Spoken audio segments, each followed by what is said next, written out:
Okay, so the nice part about today is you get to learn some new things, but most of the things are pretty much what we learned yesterday. So one nice thing about what we learned yesterday was what this number and this number represents. This first number represents the slope, if you remember.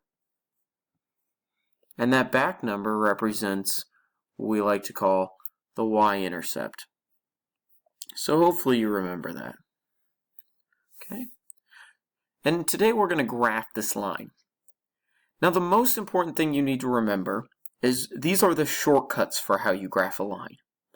You can always graph a line if you ever forget by making an XY chart and picking what X numbers you would like.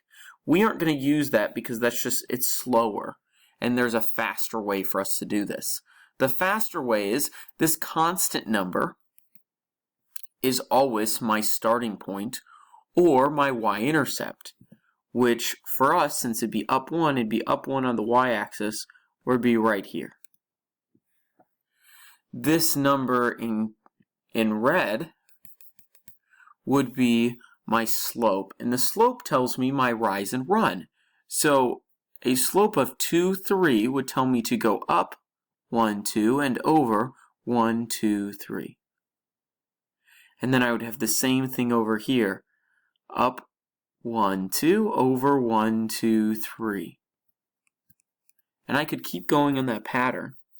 The other pattern that you could choose to do is I could choose to go backwards. And going backwards, you can think about the other way that you could write 2, 3. 2, 3 is really the same as doing negative 2 over negative 3. Because two negatives will cancel out. So instead of going up 2 and over 3, I could go down 1, 2 and over 1, 2, 3. And go down 1, 2 and over 1, 2, 3. So that I can make this nice line across. Okay? Let's try a second example. Okay, so this time my slope is negative 2, so I'm going to go down to negative 2. And my y-intercept is negative 2. Whoops. So I should go down to negative 2. And my slope is a half. So this is going to tell me to go, well, this is my rise and this is my run. So I should go up 1 and over 1, 2.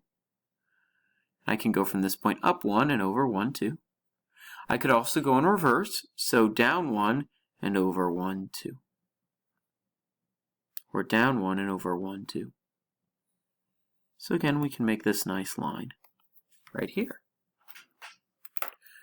Let's try another example where we don't have a positive slope. So the last two things we've gone up and over. Let's try something where we go down and under. Okay, so this one, we can now see that we have a negative in front of our slope. Now here's what I want you to always remember. A negative in front of your slope, see how I wrote it like negative 1/3? What a lot of people make a mistake with is they try to put this negative sign with the top and the bottom, which is not good. When I write a negative 1/3, that negative really goes with the top. Because again, the same reasons I gave yesterday with, I really don't want my wholes to be negative. Now you can put the negative with the bottom and write it like this, but it's not as good. So either you have to choose to put this negative that's out front with the top or the bottom. You can't choose both. So this one we're going to put with the top number, which means we're going to go down 1 and over 1/3. But again, we're going to start with our y-intercept. So we're going to go up this time, 1, 2, 3 on the y-axis. And again, this is my slope, because even though it's out front, I'm going to move it to the top. And that's going to tell me to go down 1 and over 1, 2, 3 to the right. That's very important that we go 3 to the right, because this is a positive 3, as you can see. Or, if I chose to do this slope, it means I would go up 1 and to the left, because that's a negative, 1, 2, 3. We can see that makes that nice line right here. Let's try another example with a negative slope. Okay, in this example, my slope is 3, and my y-intercept is 1. So we're going to go up to 1, graph that point. Now if you ever have a slope of negative 3 and it's just a number, what you need to do is turn it into a fraction. That fraction would be negative 3 over 1. Now that helps me figure out the slope a little bit better. So I'd go down 1, 2, 3, and to the right 1. Or I could make this in the reverse case and move that negative sign to the bottom, which means I would go up 1, 2, 3, and over 1.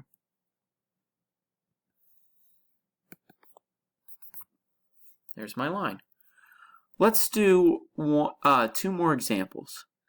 Okay, this example looks really funny because there's no x variable, and so that becomes very confusing. And they just say y is 3. And here's what they mean with that.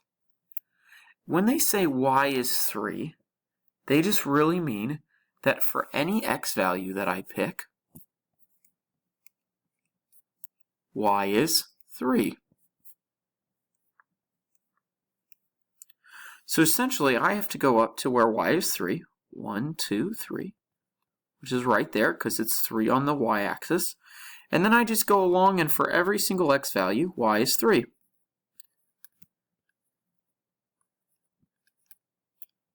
So these are all of my points as I go across. So everything in here. So again, when they ever say y is equal to 3, you go up to the y-axis of 3, and then you pick all the points where y is 3, which is this horizontal line right here. I really don't like when people try to remember that y equaling something as a horizontal line. It's better if you think about, oh, what does y is 3 mean? Which means I go up to 3 and I plot a point, and I pick all the points right there that fit with y being 3. Let's try one last example. Okay, let's say they give me something like x equals negative 2. Now this is just as confusing, except this time, instead of giving me a y value, they gave me an x value, which is even more weird. So this is what this chart would say. This chart would say that no matter what happens, I have to make sure that x is negative 2, and they don't give me what a y value is. So the y values really can be anything. It can be anything that I choose. So we're just going to go over to where x is negative 2. So this is the x-axis and this is the y. So I'm going to go over to x is negative 2. And then I get to pick any y value that I want along that line. So I'm going to go up, down, and up. So I get all of these values. Now if you remember yesterday, we said this thing, slope is undefined. So it's not really a true line, but it is kind of this vertical line. So it's a line, but it's not a line function, so it doesn't come up very often. But if they give you something where they just give you an x value, you just need to go over and plot it on the x value, and then just kind of go up and down along the axis. Try the examples of graphing today.